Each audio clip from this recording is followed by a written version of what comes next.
Elizabeth Evans, and I'm a homeschooling mom of 4 young kids. I'm figuring this out as I go, but I'm here to talk to Bonnie, who has been writing and speaking on the subject for over a decade and has been homeschooling for 3 decades. My name's Bonnie Landry. I've got 7 kids. They're ages 13 to 33. I've been homeschooling for 29 years. I'm a wife, a mom, a grandma. I'm a speaker and a writer, and I'm an advocate of joy. So we're here to provide this podcast so that homeschooling can look like you imagined it to be. Hello. Hi, good evening. Good evening. How are you? Doing great. My mother-in-law is visiting, so. That's so nice. I just got a chance to meet Elizabeth's mother-in-law just before the show, and we go way back apparently. We have some old-time homeschool connections, so that was lovely. Yeah, it was fun listening to all the people that you guys know, but you've never officially met, so. Yeah, not that I know of. Right. Not that I know of. So, maybe we have. I'll have to ask. Right. It's just the small Catholic world, right? I know. Or homeschooling world, both. Yeah, both for sure. Yeah. Okay, so today we are going to talk about homeschooling at rest, times of pregnancy or illness. So a lot of people have asked questions about that, so let's get to it. Yeah. I had someone very specifically say, I can't wait till you get those get to those questions about pregnancy and postpartum. So I think that we sort of need to look at that question a little bit broader, because there are other times in our life when we're sort of incapacitated. For us, I think pregnancy comes to mind because it's something we choose, right? Okay, so we're going to have another baby, and we know it's sometimes scary, because you know that you're going to feel sick, you know that you're going to maybe be not at your best after the baby's born or in the last trimester. Different people experience the kind of lows of energy lows of pregnancy, or the difficulties of pregnancy at different times. Mm-hmm. So to sort of broaden that category a little bit, I think it's probably, say, when you're sick, whether that's chronic illness or whether you're sort of sick for a few days, that there's going to be a time frame, on it. You've got the flu or whatever. So kind of maybe in a sense lumping those things in the same category. One of the things about sort of acute illness, like when you have the flu or something, is that you don't choose it, and so it seems probably more obvious what you're supposed to do. And we can rationalize, like, okay, I'm really sick right now and I know this is going to pass, or my child is really sick right now and I know this is going to pass in a few days. So we can kind of sort of tolerate our condition a little bit more. But when we're talking about things like pregnancy, we're choosing it, we're entering into it willingly. And so I think there's this question like, will I be doing my family a disservice? Will I be, we just second guess ourselves all the time. Right. So I'm a big advocate, Elizabeth, of taking time off, right? Uh-huh. And I will tell you this, like, in all my pregnancies and in all my years of homeschooling, there's been periods of time, 2 or 3 years worth of time that I basically did almost nothing, right? Very, very basics or nothing at all. And, my kids all graduated on time, right?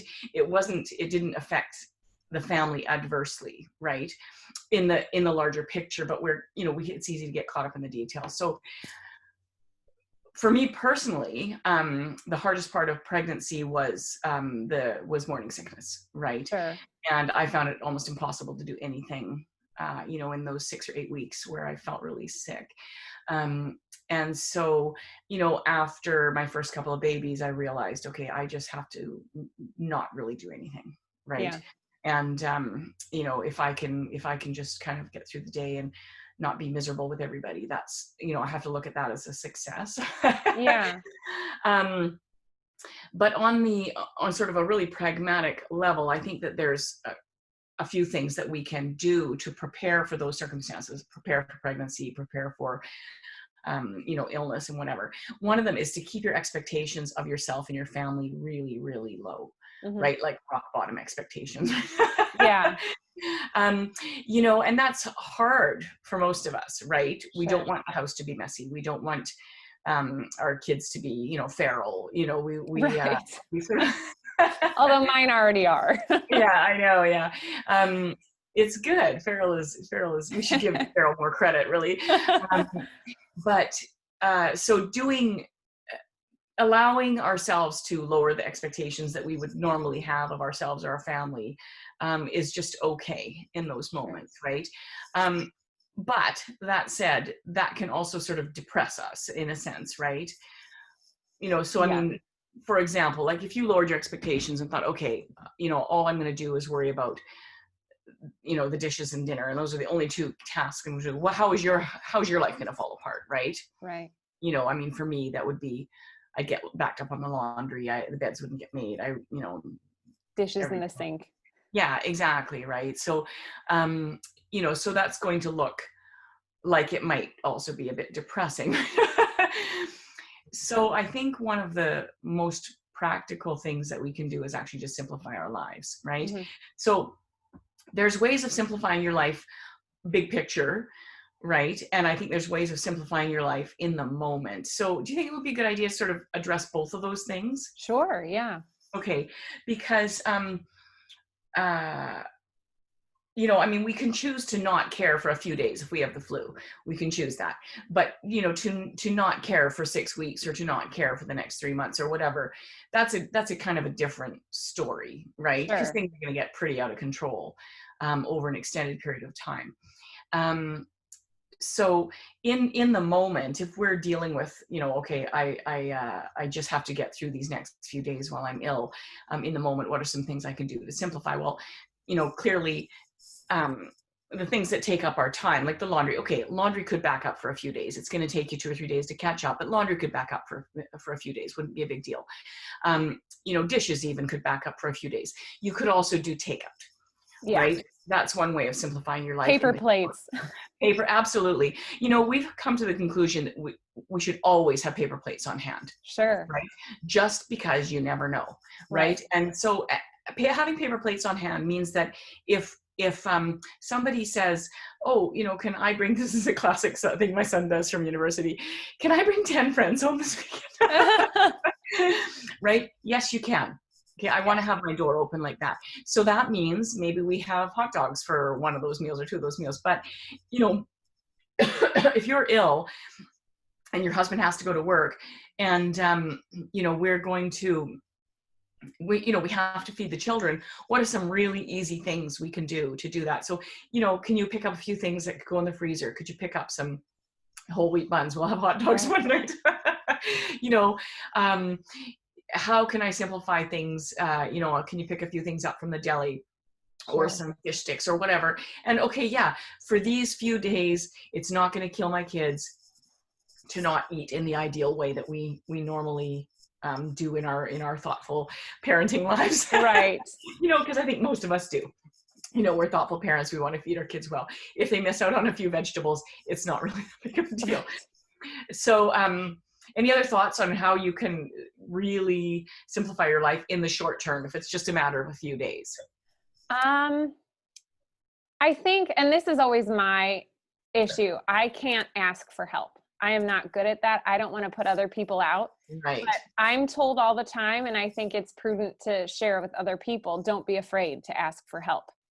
You know, like Yeah. you should have those people in your life that you could say, I am so exhausted. I don't feel good. Could you please bring lunch? You know? Yeah, absolutely. Yeah, and also letting your kids watch, you know, watch shows, Oh, right? Like we sure. didn't have a TV when my kids were growing up, you know, but it was the one time if I was sick or if kids were sick, yeah, you can watch something on the computer or we'll, Right. you know, dust the TV off and bring it out of the garage or whatever. Yeah. And you know, so there's seasons for those things, right? Sure. And you know, you don't have to feel bad if your kid gets hospitalized. You know, it's a TV, they're probably going to spend most of their time staring at if they can't move That's around. true. That's And true. so you know, just some sort of short-term coping mechanisms, right? Right. One of the things that we did as a short-term mechanism, and this happened a couple of times when we were selling houses. We moved several times when we had young kids. And I would just I always had extra laundry baskets, you know, like half a dozen. I would just keep stacked in a storage room or whatever. And when we were moving, or if I got sick, or if, you know, whatever, there was some other stressors that was going to be a short-term stressor, I would just pull out laundry baskets. I'd put one like in the kitchen, one in the living room. And at the end of the day, so that I didn't get bummed out, or if I had to really pull the house together really quickly while we were selling a house because somebody was coming in half an hour to view it, just throw everything in the laundry basket and cover it with a towel. You know, and it was just one of those things that, okay, the house isn't clean because everything that was sitting there is in that basket, you know, nothing's put away, but it looks tidy. Right. And so, you know, that's something, right? Right. You know, and yeah, and you know, I mean, there's people too, going back to the idea of you know, your you know, and not being able to ask for help. I think that, you know, I mean, you're in a particular circumstance that I think lots of moms are in now where they don't really have anybody, right? And so can you put feelers out to people for short-term and for more long-term things? Is there a, you know, homeschool teenager who could just come in and be a mom's helper for, you know, a couple of afternoons a week or something like that, that that can make you feel like, okay, you know, I'm a little more on top of things. Right. And you know, tap into your homeschool communities if you can, or your church communities, right? That you know, you can address that sometimes. But I think on the more sort of global scale of simplifying our life, I think this is when the you know, it really becomes meaningful to live a less cluttered life. Okay. Yeah. We have children. We can't live clutter-free lives. You know, to be true minimalists, I don't think that's really possible. And homeschooling, right? We have things, we have lots of books, we have lots of stuff we want for homeschooling. We want to create a rich environment. And so how do we do that and also remain relatively clutter-free, right? So just a couple of thoughts on that is, there's different ways we experience clutter, right? So there's sort of physical clutter, you know, just how much stuff we have. And then there's activity clutter, you know, how much stuff we do. And most of us are, you know, experiencing both the difficulties and the benefits of having less clutter in our lives right now because of COVID. You know, so we benefit from that because we have more time at home. You know, we find more ways of connecting with our kids. But I think that if we do less, if it's hard to be nice, right, we should cut down the activity clutter in our life, right? And so we should really, in a sense, keep cutting it down until we can be kind, right? Because if we can't be kind, you know, that's a pretty basic thing that we should be able to manage, right? To be able to be kind on a pretty regular basis, right? Are you speaking about mother to child, or are you speaking for children too? Like if they're having trouble. Mother to child, yeah. Okay. You know, and mother to child kindness is going to play out massively in child to child kindness as well. But I mean, you could, for example, as a mom, you could offload your busyness by, say, getting your husband or getting someone else to drive your kids everywhere they need to be. Yeah. But the kid may be too busy, right? So that's certainly going to, you know, play out in your mood. But if, you know, for this conversation, mother to child. So when we're pregnant or when we're, you know, sick in a longer period of time, or under other sorts of, you know, stress, like we, you know, like we have a parent who's sick, or, you know, a spouse who's unemployed, or whatever sort of ongoing issues that you know, cause, you know, various levels of grief in our life, that, you know, we need to sort of look at those times and think, okay, you know, if I can't be kind right now, you know, and it's hard. Like when I'm, you know, those 6 or 8 weeks in pregnancy, I found it really, really hard to be kind when I felt that sick all the time. Sure. So I had to minimize my life to almost nothing. So that meant my kids, I may have to pull my kids out of activities, or that's where I may have to pull in help from other people. Could you drive, you know, so-and-so to their music, or could you drive them because I'm just feeling so sick right now that getting off the couch is difficult, right? Sure. So ramp down what we do. I think another way we can simplify our lives is to make our life very small, okay? That we can choose to not care about some parts of our home, for example. Like, okay, I don't care about the basement. I don't care about the bedrooms. Right now, all I'm going to care about is the main floor. Okay. And if I can keep that, reasonably tidy or reasonably clutter free, then, that's something I can do to help myself right now. That if I just think, okay, if I can have this one small area, maybe my living room and kitchen, and that's the only area that I worry about keeping relatively clutter-free and relatively clean and tidy for this period of time, it's the season to just do that, right? So kind of make your life really small. Another way that we can simplify is to keep our life in quite a contained way, so that our kids can't get into things that are going to create more mess, right? So for example, if you're working in the kitchen and there's parts of your house that they can get into and just destroy, and that's going to be really depressing at this moment in your life, when just getting dinner made is tough.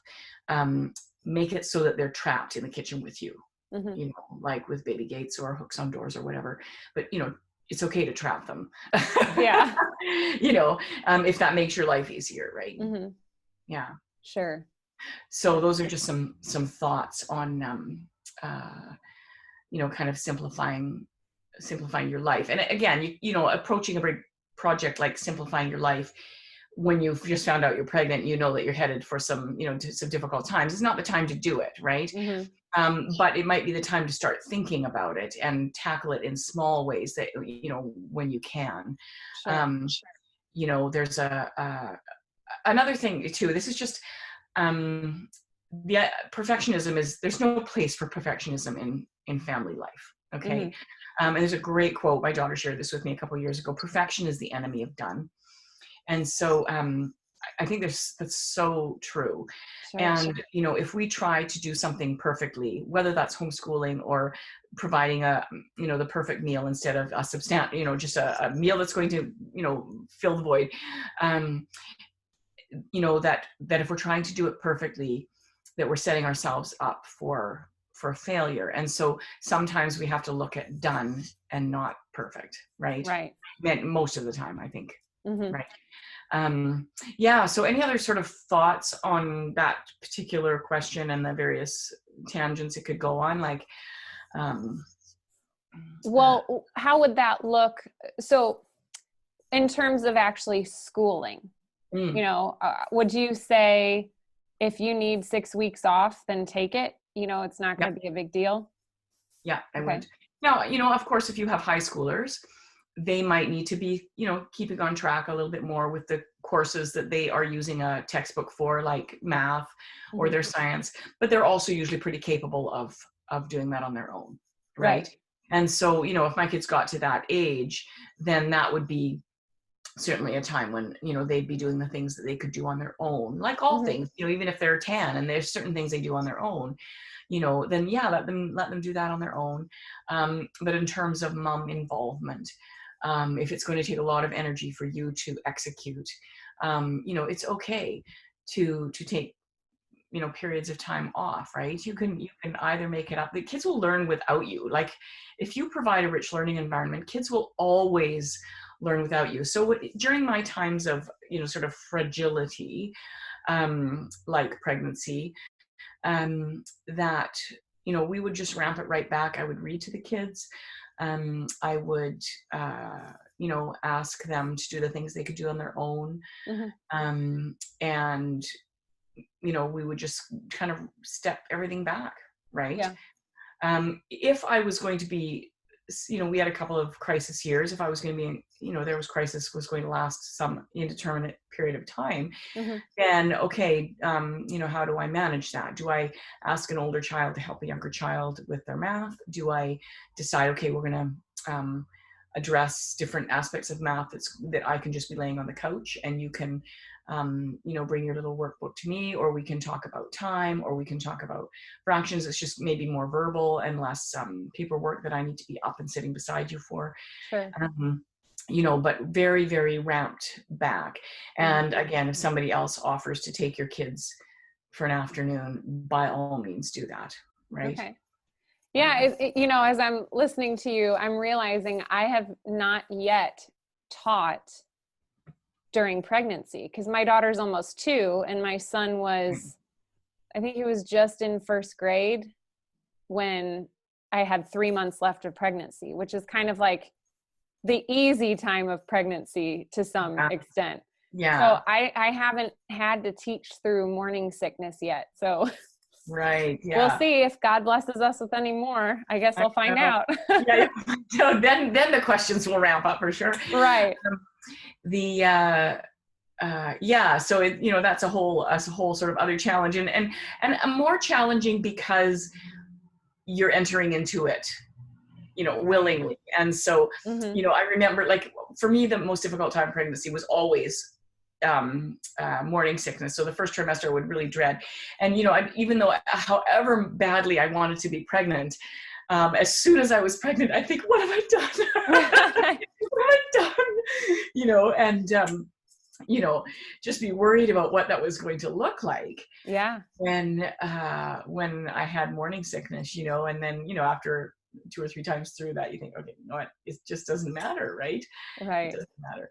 And we often reflect back. If we're, it's one of those things that we put so much on ourselves, but if we, for example, if we had, if one of our parents or a good friend or somebody, was terminally ill or something like that, and we knew that they had, only a short period of time left, that we would drop everything and give our all to that event, right? What matters is so clear in the face of death, really. What matters is so clear. And yet it's less clear when it's not a life and death situation. Sure. Right. Yeah. And so, we have to just give ourselves permission. You know what, this is what's important right now, is taking care of myself, letting my kids know how much I love them, even though I'm not feeling great. And if we have to let go of the schoolwork right now, that's okay. Right. Yeah. So then what about on the other side of things? Like, for example, when you have the baby, there's that recovery period. Right. How long do you kind of give yourself to heal before you're like, okay, I've had enough time, we need to get back to it? Yeah. I mean, I think that's very personal. For me, it was always on, I've always front loaded the hard part of pregnancy, and it was kind of over. As soon as I had the baby, I totally just snapped right back, and I felt good. And I was usually energetic. Yeah. But I know for some people, it's the afterwards, that couple of months afterwards, and you get to know yourself after a while. Yeah. But I think, again, we just need to, respect our own personal needs and be able to read ourselves, like, am I ready, or am I dreading this? There's a lot of awesome biology and human relationship and practical skills that come in the first few months after you have a baby, right? And to teach your kids the value of life, and how much this matters, and how much helping another human being, both you and the baby, or the younger, the baby who just got displaced, the 2-year-old or the 3-year-old that just got displaced, how so much beautiful formation can happen around that. That I think we just need to say, okay, this is the unit study right now, and this is what we're going to learn about. And maybe we talk a lot about the development of the baby, and, oh, look what they're doing now, and, are they on track? Are they, what's human development all about? What's human life really all about? And so we just have to let go of any particular timeline and delve into this particular unit study, right? Yeah. Yeah. That's cool. That's a good idea. Would you also do like the in utero growth? Would you show that to your absolutely. kids? Yeah. Like, that wasn't really around. I mean, it was for my last couple of kids, but I wasn't tech enough. Like, I wouldn't have had a phone or anything like that. So I wasn't, dialed in, but it's very cool now. You know, my kids have these beautiful apps where they can see what a baby's developmental stage is at this Sure. particular thing. You know, I had pamphlets and I had books and that sort of thing, and we would delve into that. You know, but the baby's the size of a kidney bean. Oh my gosh, Yeah. the baby's the size of a strawberry. You You know, know, and the feet. Oh, there's what a a delight. geek there's a geek not generator, but it's the your size of the baby in womb in reference to like geek stuff. So Doctor Who Like things. text. And it was funny because when I was pregnant with my daughter, I still kept CrossFitting. And my coaches were really awesome. And I went in to CrossFit and I said, my baby's the size of Thor's hammer. And so ever since then, my coach was calling it baby Thor. And then when I had her, she was 10 pounds, 14 ounces. And so My it was like, gosh. okay, wow, she's like Thor's hammer. So Your anyway, other baby's big? yes, my That's smallest was amazing. 8'15". Wow. Yeah, my first two were 9'11" and a half and 9'13". Unreal. So my biggest was 9'13". Most of my babies were over 9 pounds, but Yeah, nobody went over 10 pounds. So yeah. I can't believe my daughter was the one that went over. So, I mean, Ah, she was that's almost 11 pounds. unbelievable. Yeah. Good on you. So crossfitting through pregnancy apparently produces a healthy child. Right. Yeah. She just came out all muscle, right? Yeah. No. Oh, that's awesome. Yeah. So any other thoughts on that? Chrissy? Uh, no, not really. I do love the idea of, if you can't do much while you're pregnant or, during the morning sickness, at least including the kids in the growth.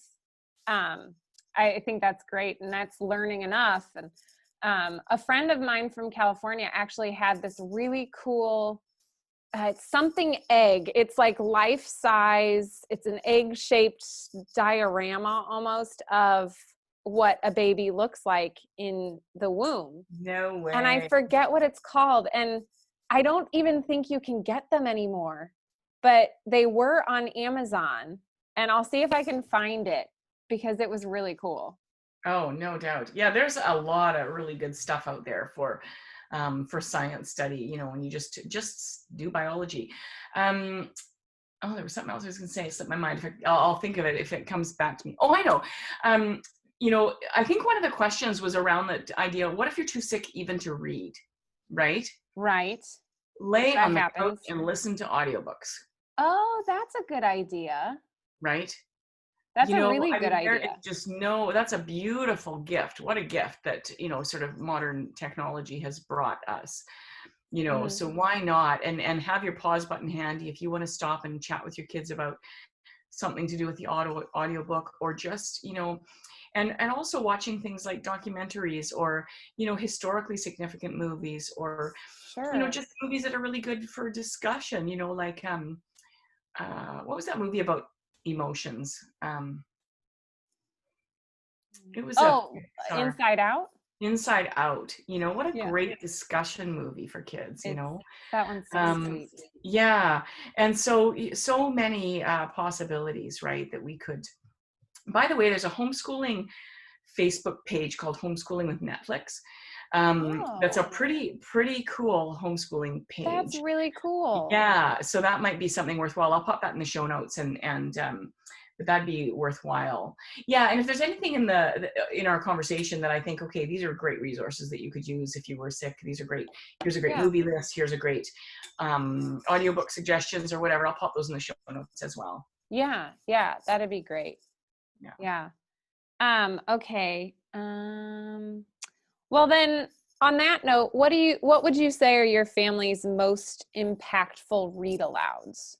So I feel like this would be good to question because, Mm. with illness and stuff, reading is probably the easiest thing to do. So whether it's a book on tape or Yeah. not on tape anymore, Audio. but Yeah, an audio, or an actual book you read aloud. yeah. Boy, there's been so many. There's been so many. Um, hmm, hmm, hmm, hmm. I'd almost have to, in our life, have to sort of chop that up a little bit into genre. And Mm-hmm. even we read a lot of historical fiction, so I would say even historical fiction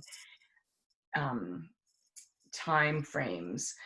But there are a couple of books that sort of jump out at me that I think are so worth the read. Charlotte's Web. I mean, it's just a Yeah. stunningly beautiful book.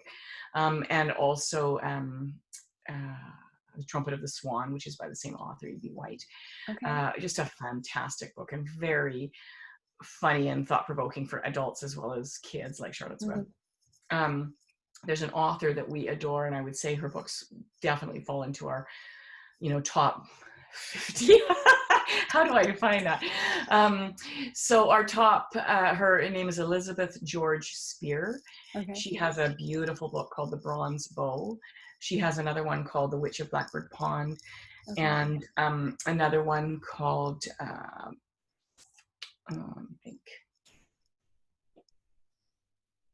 it is a book about pioneers. Mm-hmm. The name is escaping me right now. Oh, The Sign of the Beaver. Okay. And I'll pop those in the show notes. All of those books are just absolutely stunning. Okay. There's a book called The Wheel on the School, which is set, oh gosh, when is it set? Early 1900s, I believe. Okay. Fantastic book. There's another book set in Holland. Another book called, also set in Holland, called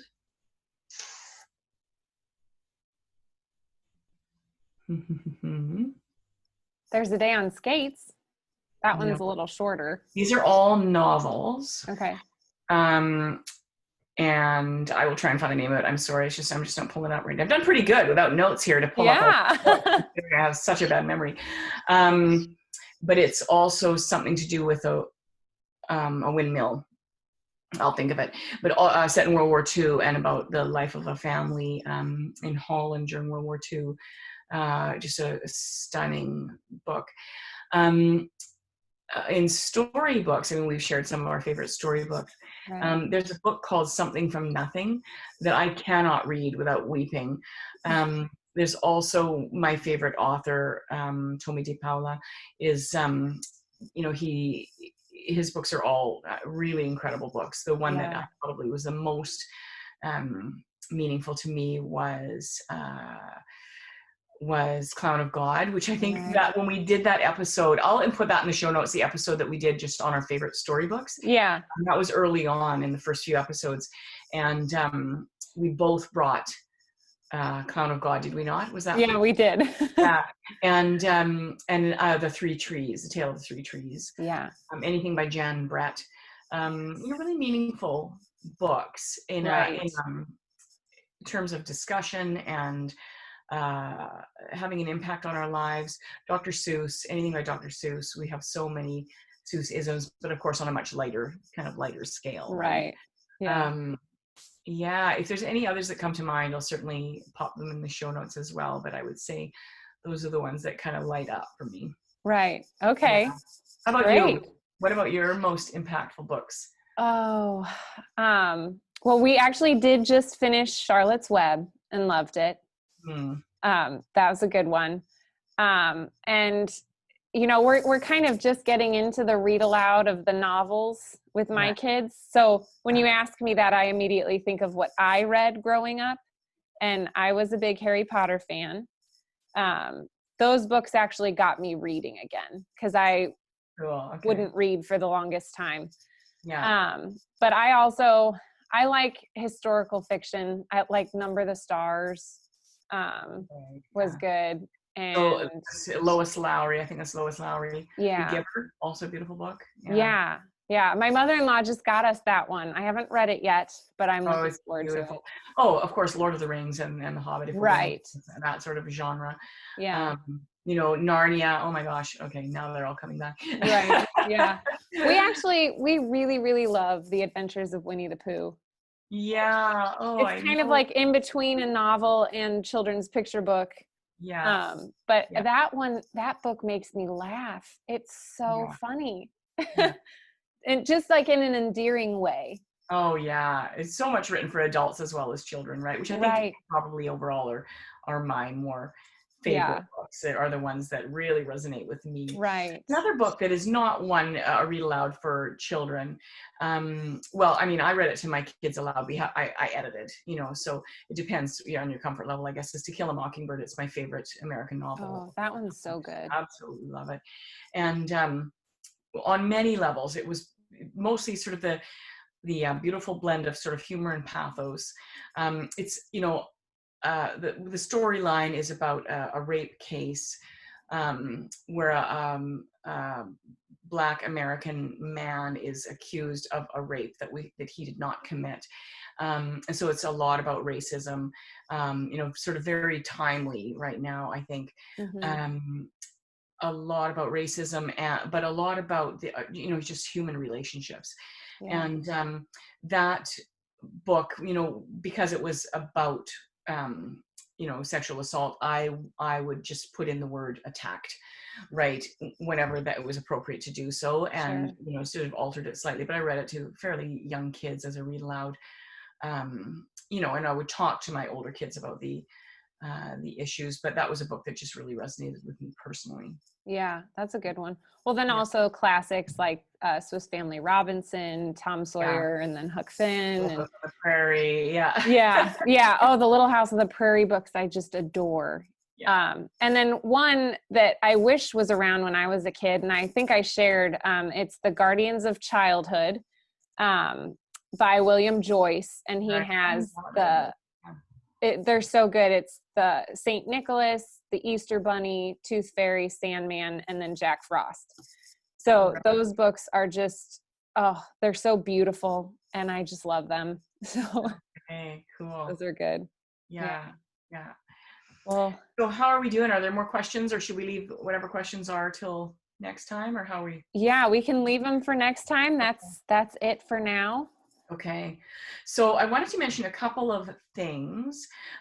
One is that next podcast, we're going to be interviewing friends of mine who have started a homeschool support site on current events. And I think it's a really, really interesting idea. Sort of the audience of that would be a little bit older, but certainly something to think about if your kids are young, something to be thinking about. How do I address current events in an appropriate way with my kids, and what are the resources for that? Because it's one of the areas that often gets neglected in homeschooling. In our safe little bubbles, we don't want to talk too much about what's going on in the outside world.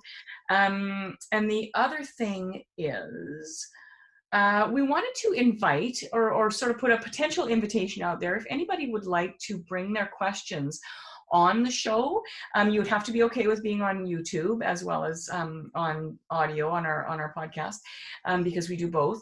But if anybody out there had an interest in bringing their questions live, we could probably have 2 or 3 moms or dads on at the same time and bring questions live, which would be kind of a fun thing just to see how that goes. Yeah. So anyway, just email me in all the usual places on my website, Make Joy Normal, Facebook page, Make Joy Normal, or website, bonnielandry.ca. We will get your questions there. And just let us know if there's any interest in that. Yeah. Okay. All right. Well, thank you. Okay, take care. Bye. Bye.